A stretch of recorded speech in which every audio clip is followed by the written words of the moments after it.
Doctor PJ Vincent ചേരുന്നു നമുക്കൊപ്പം. അദ്ദേഹത്തോടൊപ്പം തന്നെ ബ്രേക്കിംഗ് ന്യൂസ് വരുന്നു. അധികാരമൊഴിയുന്നതിന് മണിക്കൂറുകൾക്ക് മുമ്പ് നിർണായക രാഷ്ട്രീയ നീക്കവുമായി അമേരിക്കൻ പ്രസിഡന്റ് ജോ ബൈഡൻ. വാർത്ത എന്താണെന്നല്ലേ? മുൻ ആരോഗ്യ ഉപദേഷ്ടാവ് doctor Anthony Fauci, retired general Mark Milley 2021 Capitol മന്ദിരത്തിന് മുന്നിലുണ്ടായ ആക്രമണത്തെക്കുറിച്ച് അന്വേഷിച്ച ഹൗസ് കമ്മിറ്റി അംഗങ്ങൾ എന്നിവർക്ക് മുൻകൂർ മാപ്പ്, പ്രിയംപ്റ്റീവ് പാർഡൻ നൽകിയിരിക്കുകയാണ് ജോ ബൈഡൻ അധികാര കൈമാറ്റത്തിന് മണിക്കൂറുകൾക്ക് മുമ്പ്. സ്വാഗതം ഡോക്ടർ PJ വിൻസെന്റ്. ഈ വാർത്തയോടുകൂടി തന്നെ അങ്ങേക്ക് തുടങ്ങാം. അതിനുശേഷം ഇതുവരെ ഞങ്ങൾ ചർച്ച ചെയ്ത വിവിധ വശങ്ങളുണ്ട്. ശ്രീ KVS ഹരിദാസിലേക്ക് വരേണ്ടതുണ്ട്. ഭാരതവുമായിട്ടുള്ള ബന്ധത്തെക്കുറിച്ച്, രാഷ്ട്രീയവും പ്രത്യയശാസ്ത്രപരവുമായ ഒരു അന്തരീക്ഷത്തെക്കുറിച്ചൊക്കെ. ശ്രീ PJ വിൻസെന്റ്, സ്വാഗതം. നമസ്കാരം.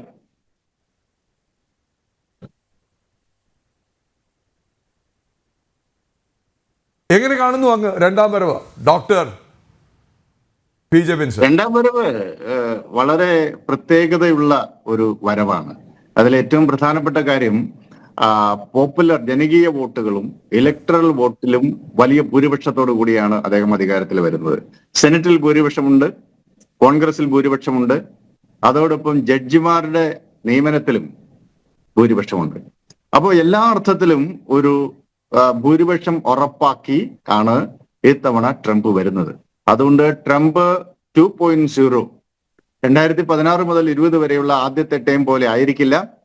അദ്ദേഹത്തിന്റെ നയങ്ങൾ അതിശക്തമായി തന്നെ നടപ്പിൽ വരുത്തുവാൻ സാധിക്കും.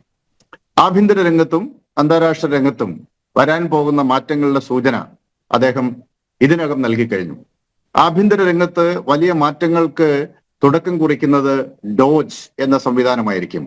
Department of government efficiency. Indian വംശജനായ വിവേക് രാമസ്വാമിയും ടെക്നോ ബാരൻ ആയിട്ടുള്ള ഇലോൺ മസ്കുമാണ് അതിന് നേതൃത്വം നൽകുന്നത്. അപ്പോൾ അമേരിക്കയുടെ ആഭ്യന്തര രംഗത്തെയും ഭരണ സംവിധാനത്തെയും ഉടച്ചു വാർക്കുക എന്ന ലക്ഷ്യമാണ് ഈ ഡോജ് സംവിധാനം, ഡിപ്പാർട്ട്മെന്റ് ഓഫ് ഗവൺമെന്റ് എഫിഷ്യൻസി ഉദ്ദേശിക്കുന്നത്. ബ്യൂറോക്രസിയുടെ വലിയ നിയന്ത്രണം അമേരിക്കയിലുണ്ട്. അത് തെരഞ്ഞെടുക്കപ്പെട്ട എക്സിക്യൂട്ടീവിന് മേലെ പ്രവർത്തിക്കുന്നു എന്നാണ് ആരോപണം. അപ്പോൾ ബ്യൂറോക്രസിയെ നിയന്ത്രിക്കുക, എക്സസ് റെഗുലേഷൻസ് ഇല്ലായ്മ ചെയ്യുക, അമിതമായ ചെലവ് നിയന്ത്രിക്കുക, ഫെഡറൽ ഏജൻസികളെ നിയന്ത്രിക്കുക തുടങ്ങിയ കാര്യങ്ങളൊക്കെ ഈ വകുപ്പിന്റെ ഭാഗമായി വരുന്നതാണ്. അതിൽ ഈ ഫെഡറൽ ഏജൻസീസ് വളരെ പ്രധാനപ്പെട്ടതാണ്. നമുക്ക് അദ്ദേഹത്തിന്റെ ഒരു പ്രധാനപ്പെട്ട ആരോപണം തന്നെ ഒരു ഡീപ് സ്റ്റേറ്റ് അമേരിക്കയിലുണ്ട്. തെരഞ്ഞെടുക്കപ്പെട്ട പ്രസിഡന്റിനും എക്സിക്യൂട്ടീവിനും അതീതമായി പ്രവർത്തിക്കുന്ന ഡീപ് സ്റ്റേറ്റ് അവര് കാര്യങ്ങൾ നിശ്ചയിക്കുന്നു എന്നുള്ളതാണ്. ബംഗ്ലാദേശിൽ ഷെയ്ഖ് ഹസീനെ അട്ടിമറിച്ച് ഒരു ഗവൺമെന്റ് അവിടെ കൊണ്ടുവരാൻ കാരണമായത് അമേരിക്കൻ ഡീപ് സ്റ്റേറ്റിന്റെ ഇടപെടലാണ്. അതിൽ അമേരിക്കയുടെ ഡീപ് സ്റ്റേറ്റിന്റെ താല്പര്യങ്ങളും ചൈനയുമായി ബന്ധപ്പെട്ട താല്പര്യങ്ങളും അതിൽ പ്രവർത്തിക്കുന്നുണ്ട് എന്ന വാദം ശക്തമാണ്. അപ്പോൾ അതുപോലെ അവിടുത്തെ ബ്യൂറോക്രസി, ഫെഡറൽ ഏജൻസികൾ, ബരാക് ഒബാമയും ബിൽ ക്ലിന്റൺ അടങ്ങുന്ന ആളുകൾ, ഇവരൊക്കെ ഉൾപ്പെട്ട ഒരു ഡീപ് സ്റ്റേറ്റ് അമേരിക്കയുടെ കാര്യങ്ങൾ നിശ്ചയിക്കുന്നു എന്ന വാദം ട്രംപ് മുന്നോട്ട് വെക്കുകയുണ്ടായി. അപ്പോൾ ഇതിനെ ഡിസ്മാന്റിൽ ചെയ്യുക എന്നതാണ്. എന്നിട്ട് വളരെ എഫിഷ്യന്റ് ആയിട്ടുള്ള പുതിയ ഒരു സംവിധാനം അമേരിക്കയിലേക്ക് കൊണ്ടുവരിക. ഇത് അമേരിക്കയുടെ ആഭ്യന്തര രംഗത്ത്, പ്രത്യേകിച്ച് അമേരിക്കയുടെ ഒരുപക്ഷെ നൂറ്റാണ്ടുകളായി രൂപപ്പെട്ടു വന്ന ആഭ്യന്തര ഭരണ സംവിധാനം, അതിൽ ഒരു അഴിച്ചുപണി ട്രംപ് കൊണ്ടുവരാൻ സാധ്യതയുണ്ട്. അതിന്റെ സൂചനകൾ എലോൺ മസ്ക് നൽകിക്കഴിഞ്ഞു. രണ്ടാമത്തെ പ്രധാനപ്പെട്ട കാര്യം അദ്ദേഹത്തിന്റെ നവയാഥാസ്ഥിക നിലപാടുകളാണ്. അത് ടെക്നോളജിയുടെ രംഗത്തുണ്ടാകുന്ന മാറ്റവും വാണിജ്യ രംഗത്തുണ്ടാകുന്ന മാറ്റങ്ങളും അമേരിക്ക കേന്ദ്രീകൃതവും ഒക്കെ പ്രശ്നഭരിതമായിരിക്കുമ്പോൾ തന്നെ പുരോഗമനമായ നിലപാടുകളോടുള്ള അദ്ദേഹത്തിന്റെ ഒരു വിരുദ്ധ മനോഭാവം വളരെ പ്രധാനപ്പെട്ടതാണ്. അതിലേറ്റവും പ്രധാനപ്പെട്ടതൊന്നാണ് സ്ത്രീ വിമോചനത്തെ സംബന്ധിച്ച് അദ്ദേഹത്തിന്റെ സങ്കല്പങ്ങൾ. അതുപോലെ ട്രാൻസ്ജെൻഡർ, മൂന്നാം ലിംഗ വിഭാഗങ്ങളുടെ അവകാശങ്ങളെ സംബന്ധിച്ച് അവരെ നിഷേധിക്കുന്ന സമീപനമാണ് അദ്ദേഹം സ്വീകരിക്കുന്നത്. സ്ത്രീ പുരുഷൻ എന്നതിനപ്പുറത്തേക്ക് ട്രാൻസ്ജെൻഡർ, തേർഡ് ജെൻഡറിനെ അദ്ദേഹം അംഗീകരിക്കുന്നില്ല.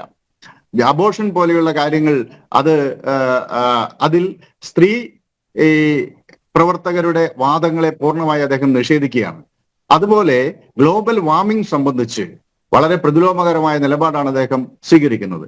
ഇങ്ങനെയൊക്കെയുള്ള വലതുപക്ഷം എന്ന് പറയാൻ സാധിക്കില്ല, ഒരുപക്ഷെ നവയാഥാസ്ഥികത്വ നിലപാടുകൾ അദ്ദേഹം മുന്നോട്ട് വയ്ക്കുന്നുണ്ട്. അതോടൊപ്പം എക്സ്പാൻഷനിസ്റ്റ് നയങ്ങൾ അദ്ദേഹം പ്രഖ്യാപിച്ചു കഴിഞ്ഞു.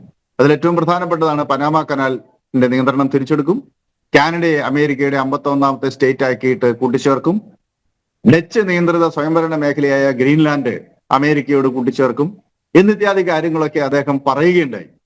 അതിൽ ഈ ഗ്രീൻലാൻഡിന്റെ നിയന്ത്രണമൊക്കെ വളരെ പ്രധാനപ്പെട്ട കാര്യമാണ്. ആർട്ടിക് മഞ്ഞുരുക്കം ശക്തമായിരിക്കുന്ന സാഹചര്യത്തിൽ ആർട്ടിക് മേഖലയിൽ രൂപപ്പെട്ടു വരുന്ന പുതിയ കപ്പൽ പാത, അതിന് വലിയ പ്രാധാന്യമുണ്ടാവും ആഗോള വ്യാപാരത്തിൽ, കപ്പൽ ഗതാഗതത്തിൽ. അതിന്റെ നിയന്ത്രണം റഷ്യ, ചൈന ശക്തികളുടെ കൈകളിലേക്ക് പോകും.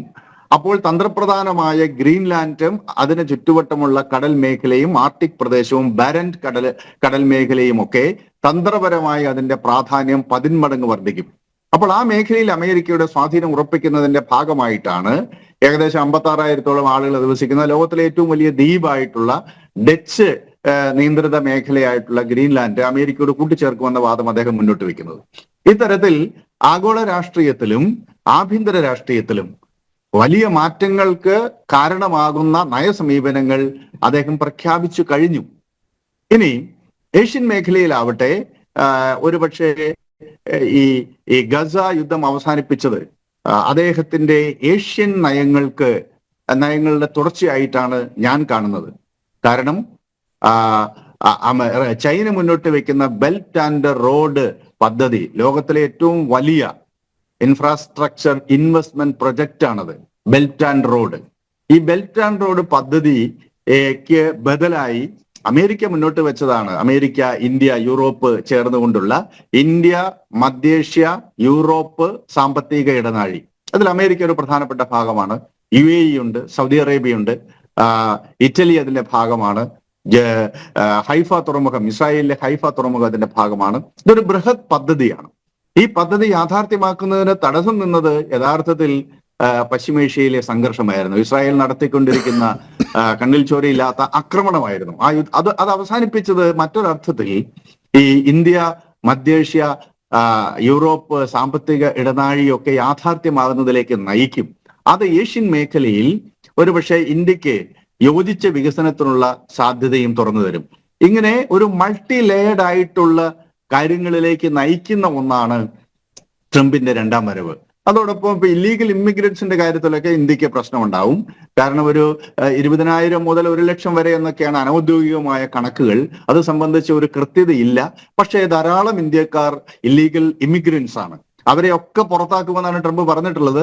അത് ഇന്ത്യയെ സംബന്ധിച്ചിടത്തോളം പ്രശ്നം ഉണ്ടാക്കുന്ന കാര്യമാണ്. അതേസമയം H1B വിസയുടെ കാര്യത്തിൽ മാറ്റമൊന്നും ഉണ്ടാവില്ല എന്ന് എലോൺ മസ്ക് പറഞ്ഞു. കാരണം ഇന്ത്യ അടക്കമുള്ള ലോകത്തിന്റെ വിവിധ മേഖലകളിലുള്ള ടെക്നോളജിക്കൽ മെയിൻ പവർ അമേരിക്കയ്ക്ക് ആവശ്യമാണ്. അത് സൂചിപ്പിച്ചു കഴിഞ്ഞു. അപ്പോൾ ഒരുപക്ഷെ H1B വിസയുടെ കാര്യത്തിൽ വലിയ മാറ്റം ഉണ്ടാവാൻ സാധിക്കില്ല. പക്ഷെ ഇമിഗ്രേഷൻ സംബന്ധിച്ച് വളരെ ശക്തമായ ഒരു നിലപാട് സ്വീകരിച്ചാൽ അത് നിരവധി ഇന്ത്യക്കാരെ, അമേരിക്കയിലുള്ള ആളുകളെ അത് ഒരുപക്ഷെ പ്രതിലോമകരമായി ബാധിച്ചേക്കാം. ഇത്തരത്തിൽ ഒരുപക്ഷെ ഒരു സമ്മിശ്ര പ്രതികരണം ആണ് ഇന്നത്തെ നിലയ്ക്ക് നമുക്ക് എടുക്കാൻ സാധിക്കുക. ഒരു പക്ഷേ ഇപ്പൊ ഇന്ത്യൻ ഭരണകൂടവും ട്രംപും, പ്രത്യേകിച്ച് മോഡിയും ട്രംപും തമ്മിലുള്ള വളരെ അടുത്ത വൈയക്തിക ബന്ധം, ഹൗഡി മോഡി പ്രോഗ്രാം ഒക്കെ ലോകത്തിൽ വളരെയധികം ആഘോഷിക്കപ്പെട്ടതാണ്. അത്തരം സൗഹൃദങ്ങൾ ഒരു പക്ഷേ ഇന്ത്യൻ താല്പര്യങ്ങൾ കൂടുതൽ മുന്നോട്ട് കൊണ്ടുപോകുന്നതിന് സഹായിച്ചേക്കാം.